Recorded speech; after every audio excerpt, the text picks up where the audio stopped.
Good morning, traders. It's 8:01 a.m. Central Time on Tuesday, the 23rd of September, 2014. Thanks for joining me. Derivatives trading involves substantial risk of loss and is not suitable for all investors. My personal opinions, market data, and recommendations subject to change without notice. Past performance is not indicative of future results. As usual, a quick rundown of the overnight news, big picture news. The French second quarter final GDP comes in line at 0% Q-on-Q, 0.1% year-on-year. French September preliminary manufacturing PMI beats at 48.8 versus 47.0. Services PMI misses 49.4 versus 50.1 expected. German manufacturing PMI comes in at 50.3 versus 51.2, prior 51.4.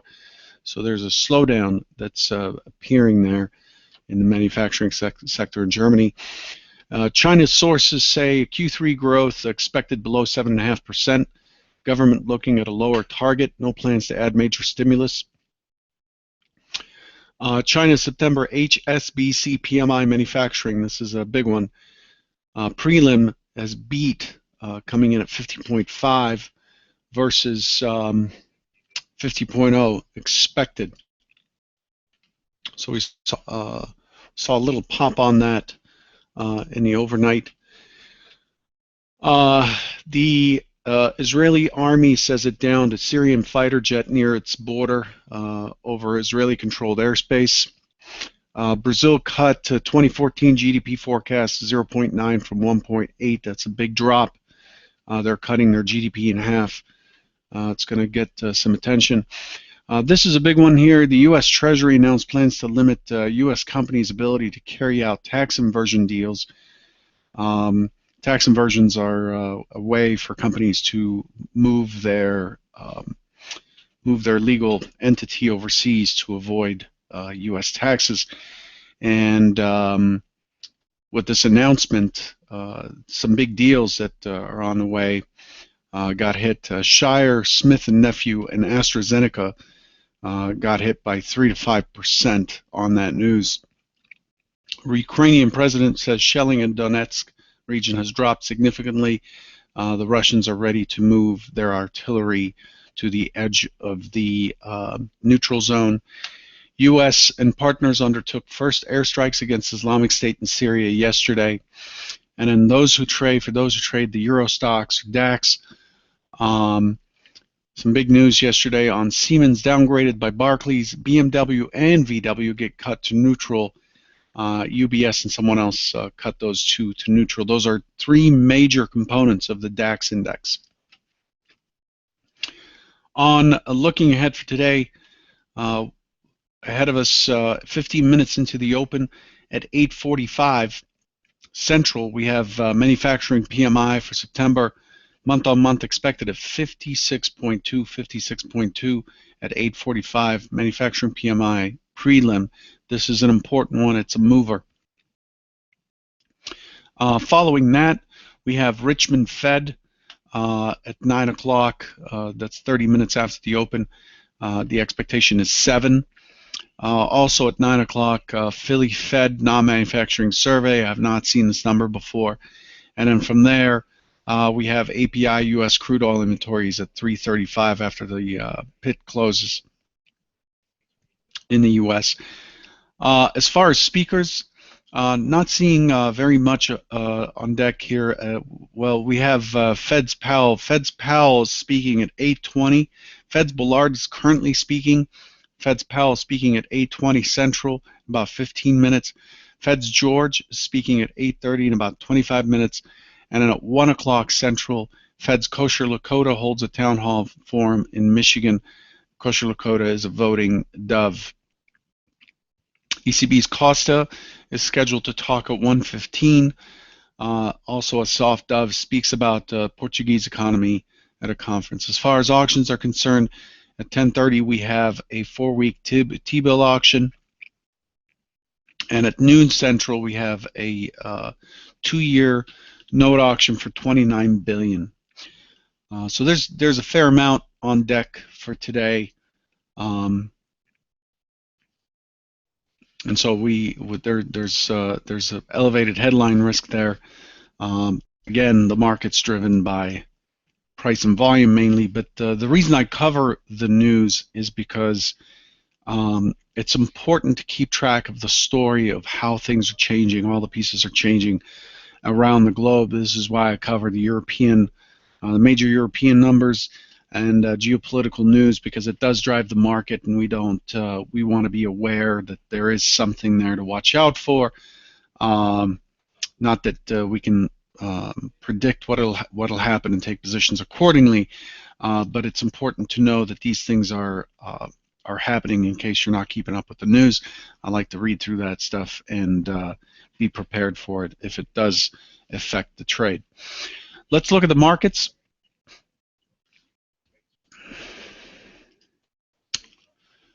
So yesterday,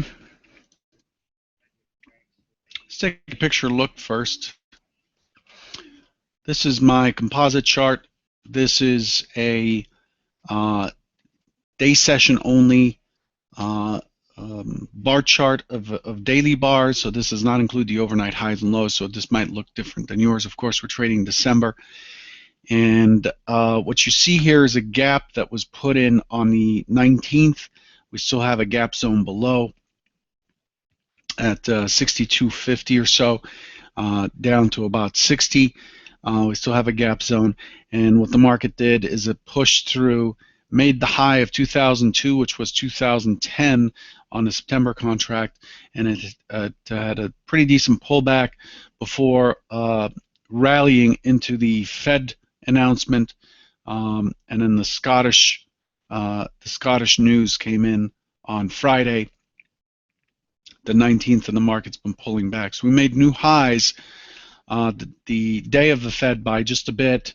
We made the new high by about 5 ticks over 2002. The high here is 3.25, and then the next day we made further highs by 5 ticks at 2005.50, and then on Friday we gapped open, pushed up to 2012.75. I was not able to do the trader bite yesterday due to some network issues here at the office. But essentially what I was going to say is that Friday started with a new high, but found sellers pretty much the whole day, and that continued yesterday. The expectation yesterday coming in, I did basically I did the trader bite old school style through Twitter. I tweeted out the comments, and the expectation yesterday is that we would open out of value in range. It actually dropped a little bit further than that, but it did open on the edge of the range, and the expectation was for it to fail to go lower at the beginning of the day, and then for it to try to get back to 2003, where it would find sellers to continue the trend lower after we've made new highs. Every time of the last, let me see, I researched this on Sunday. I think it was the last 4 highs that we've made where we've gapped up. We have not had a high where it gapped up and continued higher. What we've had is highs that if it gaps up, it generally sells off, and it starts to stabilize the following day, but continues to sell off over the next 2-3 days.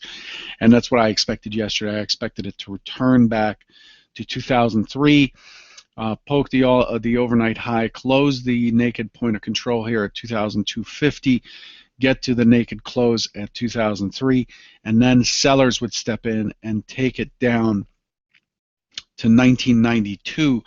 1992 was the composite point of control. The composite point of control has moved back to 87.50 yesterday, so the expectation is it would chop around in 1992, and then it would continue down towards this 87.50, which is the next bigger high volume node, and then ultimately the target, if it does give up 88.50 from the Fed day, If it gives up 88.50, then there's a high probability of 83.25. I was on daytradingradio.com yesterday for the weekly my weekly analysis, and I'd said on that program that the expectation was 83.25 would be taken out by the end of the day. And what happened was it pushed through to 92, had a small bounce, fell through it, chopped around in the 88.50 area, which is this area right before the Fed. It's the base right before the Fed, and then it broke through, and it stopped short of the target on the first try. It stopped short by 2 ticks, 83.75 versus 83.25 on the Fed day. A 4.25 point rotation initially, another 4.25 point rotation. Essentially moved up about 5.25 points overall, and then it was not able to recover the initial balance. It was not able to recover to the mid. Seller stepped back in and took it to 82.50. The shape of the profile yesterday, it's shown better here on a 2-tick Renko. Chart switching, 1 second. Wow, this is taking a while. There we go. The way this left off, the way this auction left off yesterday after it hit 82.50, is it retraced pretty good. It retraced about 5 points. Yesterday, it just could not. We could not get very good upwards rotations in this noise at all. It just my view on this, and I think I tweeted this, is that it's just got a fair amount of intermediate term player sell pressure, and that's probably not going to let off all day. So when it made its 82.50 low and rotated to 87.25 and then went all the way back to 83.25, with the point of control shifting down, the expectation was that this would continue lower overnight, and that's exactly what we did. We pushed through, and we're currently trading 19.80.25, and the expectation was for it to continue lower. Lower target overnight. The lower target overnight was the next HVN here at 77.50, and that is in fact the overnight low on the dot. The next level down I have is 76.50. 76.50 is the double bottom. That was put in on the 16th, a week ago Tuesday, before the large rally. The 76.50 is where buyers stepped right in. So the expectation is if the market pushes through and takes out the overnight low in this HVN, I expect that it'll test the 76.50 by a couple ticks, and it's likely on the first try, it's likely to find buyers to rotate back to the mid of today's session at least, for a quick pop and a scalp in that area.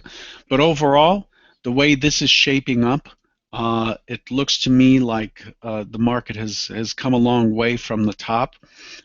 It looks like we have not had a chance to test some key areas above. We have shifted the point of control down to 87.50 again, which was where it was before Fed Day last week. And the expectation again is for responsive buying back towards that. So the expectation today is for buyers to step in and try to push to 83.25 again, possibly get 86.50, but the chance that sustained buying will continue under these conditions is lower. The overall trend of the market is a buy trend. But we have made new highs, and we're pulling back, and we've had these pullbacks consistently on new highs, and they've lasted at least 3 or 4 sessions. So the expectation is push to 86.50, 87.5, test the MCV from below. I expect it to chop around here. This is a thick level. This is a high volume level. I expect it to chop around, and then I expect it to float back down and try to get out of the range.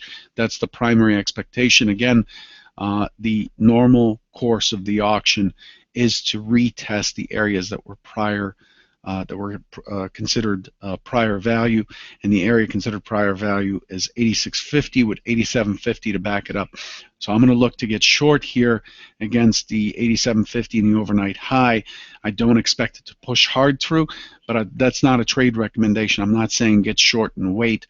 I do trade dynamically, and I do respond to whatever the market shows me, but I do comply with my bias, pre-market read my bias, and just execute on the bias.